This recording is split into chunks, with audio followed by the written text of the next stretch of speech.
Hello, Syracuse fans and TTC and all my YouTube viewers. This is SunSnare06 here, and it is time for the Syracuse vs. St. John's recap and also some other thoughts. Tonight was senior night at the Carrier Dome, and I had the honor of being there again.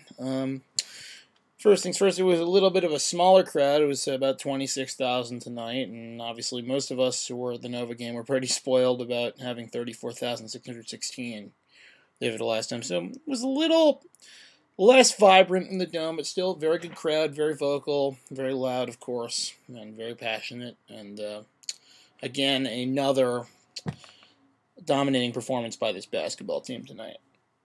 Tonight was senior night, so it was for Andy Routens and Arinze Onuaku, two fan favorites who have been nothing but awesome this season. It was their last game at the Dome, so it was very fitting that they led the way for this team, especially Arinze Onuaku. He had an incredible game tonight, and I think he posted over 20 points. I'm not sure the exact point total, but he had over 20 points tonight.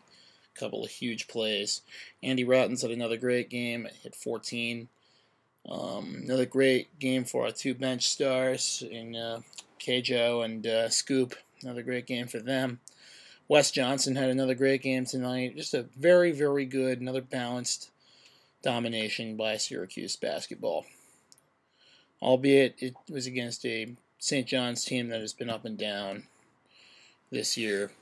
Though they have given some teams some scares, and they did lay a beat down on Louisville. But Syracuse thoroughly dominated them. And with this win tonight, this makes the Cuse the Big East regular season champions. So lots of excitement there. This team clearly deserves it. They've proven time and time again that they can be among the best in the country, and right now they are the best in the country, as they're the number one team in the country right now, and have pretty much all but locked up a number one seed in the tournament, and of course in the Big East tournament, but the big dance obviously being more important. They've probably locked up a number one seed there, barring a cataclysmic meltdown in the Big East tournament.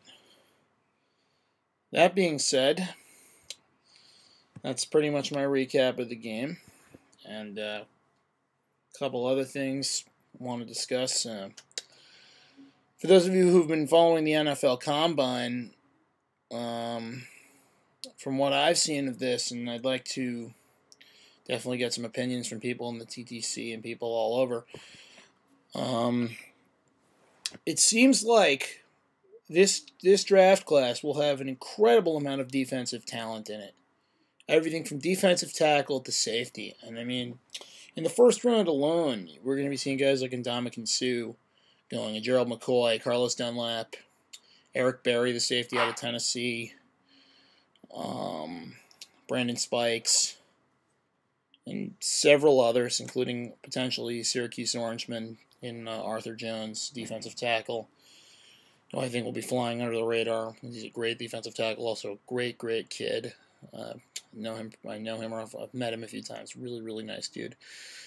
I think he'll definitely be a first round pick. He's really, really impressed people this year with his senior season. It just seems like, there's a very, very good amount of defensive prowess in this draft class, and some decent quarterbacks as well. I mean, and they're not even the quarterbacks everyone talks about. The ESPN has finally realized that Tebow does not really have much in the way of pro potential. And I think the best quarterbacks with pro potential, I think, will be Colt McCoy, Jimmy Clausen, and this guy out of Central Michigan, Dan Lefevre. And also, I think Sam Bradford is definitely in that conversation as well. Even though Bradford is coming off an injury, I seriously think that if he had been able to complete his redshirt junior season, he would have been able to put up some really good numbers, and I think Oklahoma would have been a hell of a lot better for obvious reasons. I mean, not only missing his throwing ability, but missing his leadership on the field was partly why the reason Oklahoma was such an underachieving team this year. So, anything can happen in this draft, and once I get more information about it, I'll definitely make an NFL draft video, and I'll talk about who I want my Giants to take, and I want to hear what everybody else thinks and what everyone who they think their team should take. So that's it for now, and thanks for watching my videos. Thanks for commenting. Thanks for posting responses, and thanks for taking the time to watch the video. Anyway, that's all for me. Have a great night, everybody. That's my story. I'm sticking to it. This is Sunsnare 06, and I am over and out. Peace.